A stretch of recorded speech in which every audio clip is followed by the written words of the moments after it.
Are we ready?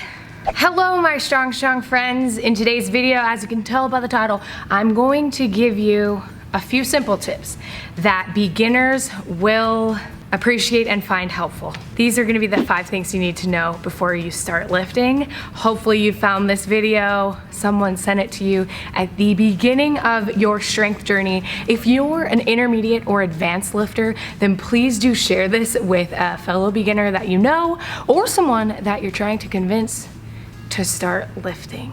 This is what they should know before they get started. If you guys are new here, hello, my name is Meg Squats. I make videos about getting stronger, and my goal is to get a barbell in every woman's hands. I really do want to introduce and guide more people to strength training because it's changed my life. It's changed thousands of people that I've been lucky enough to help, and I know that it can help so much with confidence, overall health, and just having some fun in the gym, right? The gym is fun. If it's not fun for you yet, then keep watching. So unfortunately, one of the biggest reasons why people don't start strength training is because they feel too overwhelmed or they're too bombarded with a lot of information and things to keep track of and know before they can even get started. So I'm making this video in hopes that it will simplify things, and honestly, if you just keep in mind these 5 things, you will be fine. That I can promise you. So let's just dive right into it.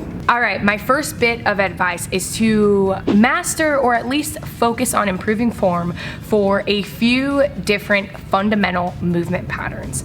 So there are more than these 4 fundamental movement patterns that I'm about to give you, but these are the ones that I'm gonna focus on for simplicity's sake. So that is the squat, the hip hinge, the push, and the pull. So to assign exercises to these kind of 4 different categories, a squat would be something like a barbell squat or a bodyweight squat. A hip hinge would be something like the deadlift, a push, the bench press, and a pull would be a pull-up. So those are things to keep in mind. Understanding and mastering those basic movement patterns will open up so many different movements. There's so many different exercises that fall into those categories, and getting a good grasp on the basic movement pattern will help you throughout your lifting career. One thing to know about those basic movement patterns is there's kind of a couple different stages of difficulty. So if we were to use the squat as an example, the stage 1, the most beginner fundamental movement pattern, stage 1 of that movement pattern would be something like a bodyweight squat.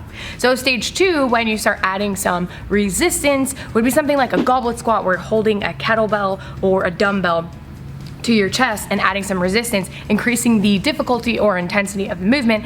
And then last, what I call stage 3, would be something like a barbell movement. A barbell movement gets a little bit more technical because you're loading the spine. So it is so important when you start loading the spine to have that fundamental movement pattern, that bodyweight squat and that goblet squat, kind of down pat. With those movements, I want to stress the fact that no matter how advanced you are as a lifter, world-renowned or world-class powerlifters are still working on form and still trying to master their technique. So you could be the best powerlifter in the world and you probably have never mastered truly your lift. We're not robots, we're humans, so it is kind of impossible to reach 100% efficiency. So keep that in mind, and as you're lifting, realize there's always gonna be something that you can improve. Don't let the fact that you're not perfect at a movement hold you back from learning more and trying more and getting in the gym. Okay, the next thing that it is very important to keep in mind is the concept of progressive overload. If you aren't new to my channel, then you've heard me say this probably 1,000,000 times, but this is the #1 most important thing in order to make progress. And usually when we talk about progress, it is in the way of building muscle or gaining strength, but that could be any kind of progress indicator that you choose to focus on. You'll still need progressive overload. If you want to be a runner, you will need progressive overload in order to get faster. So let me just break down what it means. In order to get stronger, your body needs to create an adaptation in response to stress. So in the gym, you lift 100 pounds one day, you stress your muscles, and the next week, let's say, hopefully you've given your body enough time to recover from that stress that you put on it in the gym, and now you need to lift a little bit more, let's say 110 pounds that week, so that you're adding more stress. You need to continuously add more stress, progressively overloading how much weight you're doing, or some kind of programming variable. Hopefully that's not getting too advanced. You need to keep doing more so that you keep getting stronger. So an easy way to implement progressive overload is to get on a program. Now, I understand a lot of people have reasons for not wanting to get on a program, but that's fine. You just can't expect so much progress, too much progress, if you are not intentionally stressing your body more and more. So I hope that that makes sense. I just said a lot of words to explain. You should probably just get on a program and let someone else figure that out for you. If you are a beginner and looking for a program, I am releasing a 100% beginner program that not only introduces a linear progression in a very simple way, but also has a ton of tools in breaking down the movements, a lot of resources and bonus resources, and also before the barbell starts with some of those basic fundamental movements and progresses into barbell movements. So if you've never touched a barbell before or never run a strength program, then Before the Barbell is 100% created for you. It releases and opens up enrollment on September 14th. So I think you're seeing this on a Friday if you're seeing this video when it's first posted, and it will be available again, but it's only this round of enrollment for like fall of 2020. Oh my God, it's fall, it's September. It's only gonna be open for 5 days, so you only have until next Friday to join. So if you're interested, I'll leave the links down below so you guys can check it out. Get on a program. It doesn't have to be that program, it doesn't have to be my program, but get on a program so that you are utilizing progressive overload, and that's built into what you're doing in the gym. My next tip is to ensure that you're getting enough protein in your diet. Nutrition is a huge part of any fitness goal, including strength goals. So a lot of women that I meet regularly aren't getting enough protein, and when you start lifting, you do need more than the average person who isn't strength training. So ensure that you're getting enough protein in your diet. Usually we recommend 1 gram of protein per pound of body mass. Sometimes that recommendation is per pound of lean body mass. And of course, if you have a goal to, let's say, tone, that's a word that a lot of people use to describe their body composition goal. I don't personally believe in demonizing like what someone else wants to describe how they want to look. So toning just means building muscle and losing a little bit of body fat. If that's your goal, you do want to ensure you're getting enough protein, and also most likely following a calorie restriction and ensuring that your energy balance is in a deficit. My next tip is to prioritize compound movements. Now this kind of goes hand in hand, and I covered a lot of this in the fundamental movement patterns, and if you follow those, then you will already be introducing compound movements. Compound movements are exercises that use more than one muscle group. You can compare and contrast them to isolated exercises like a bicep curl, where a bicep curl you're only using really one muscle, your bicep. You're using more than one muscle, but only one main muscle group. So things like squats, deadlifts, the bench press, pull-ups, things that I've already mentioned in the fundamental movement patterns. Can you see why I use those?